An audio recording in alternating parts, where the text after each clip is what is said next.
Okie dokie. Well, so today is Christmas Eve.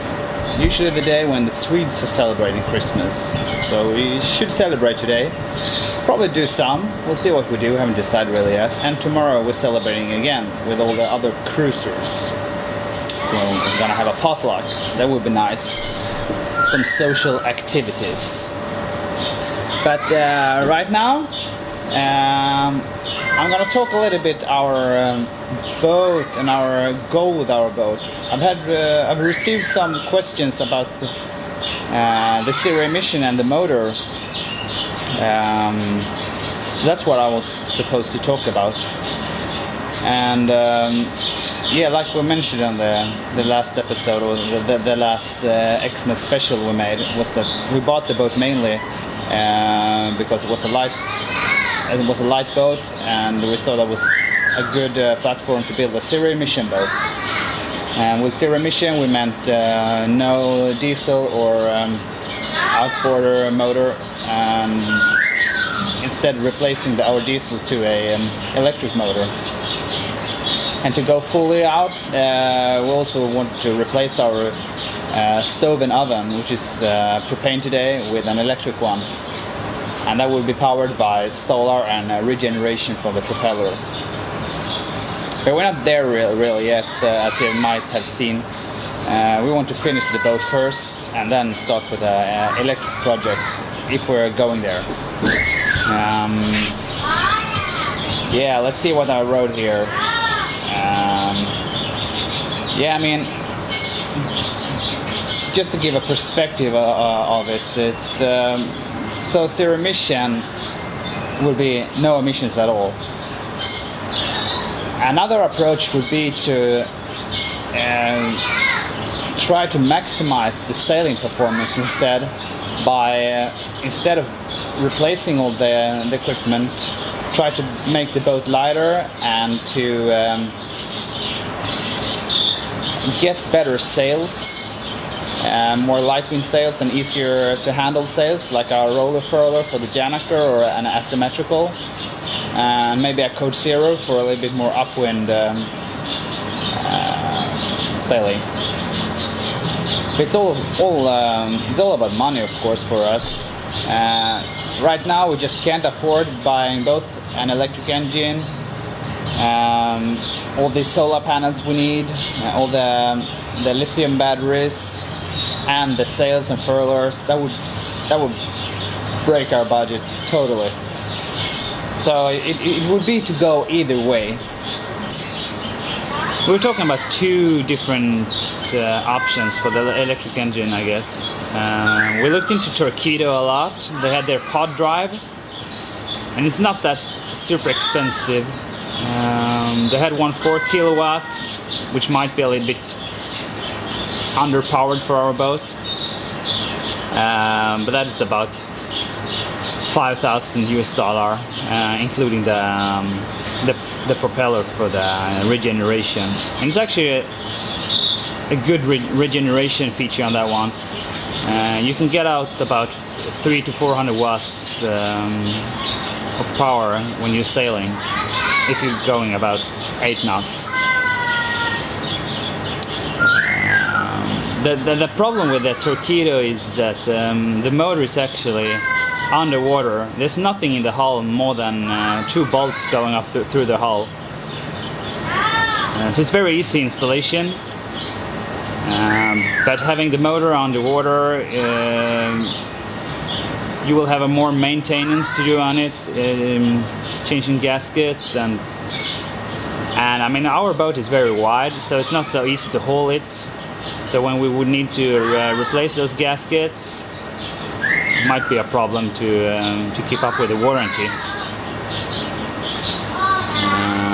If we go with the 10 kilowatts, it's a little bit more, like $8,000 or $9,000, and that's a little bit more than we are willing to spend at the moment. It would break our budget, I guess. But what we've mostly been looking at the last couple of months is to buying an electric motor and attach it or connect it to the sail drive we have now. So we're just taking out the diesel engine, make a coupling, either direct coupling or using pulleys.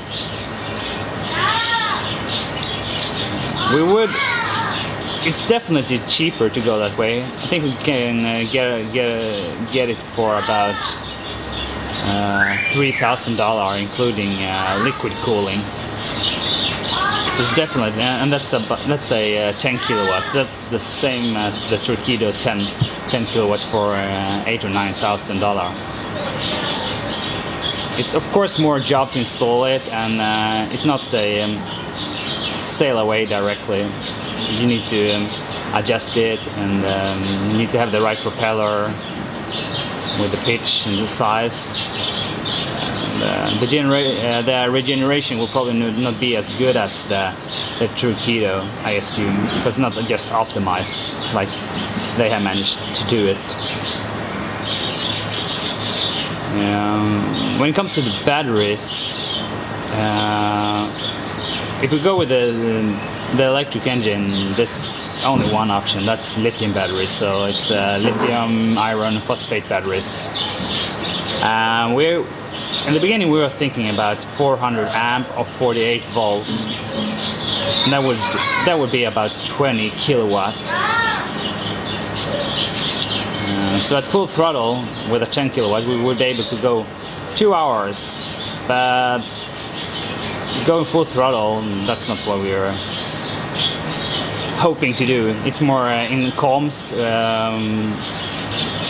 and getting in and out of marinas. So we'll probably mostly be using it maybe 1 kilowatt or so. So it will be possible to go maybe 15-16 hours, if not more, if the sun is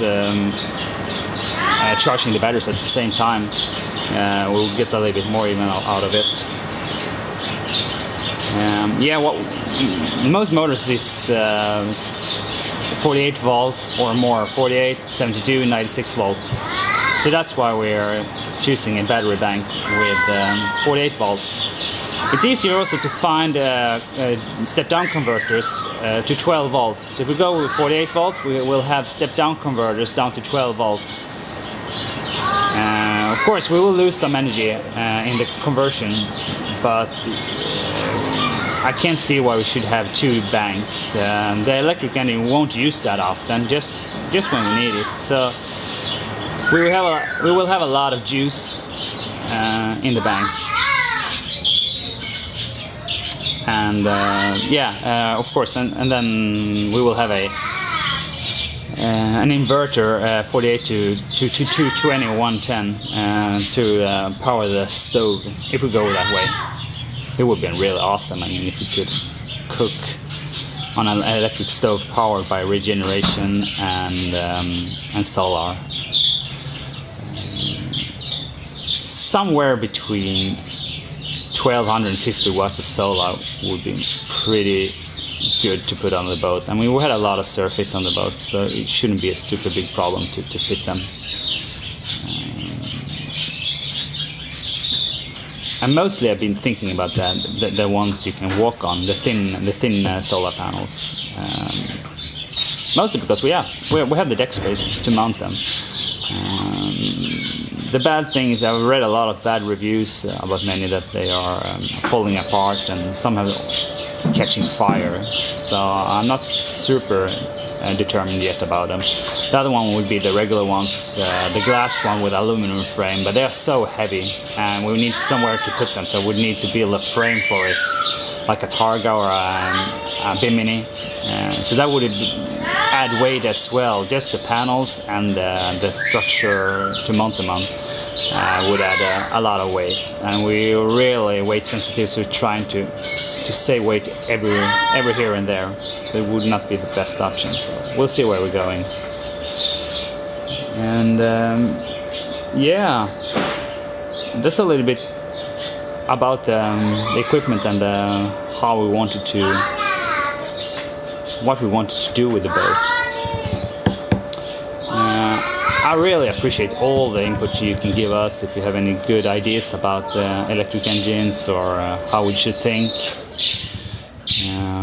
we we've been researching a little bit about it, of course, so we know some, but I mean, if you have any good ideas, if it's a good idea to connect it to the sail drive or not, yeah, just let us know. Well, thanks for today and Merry Christmas.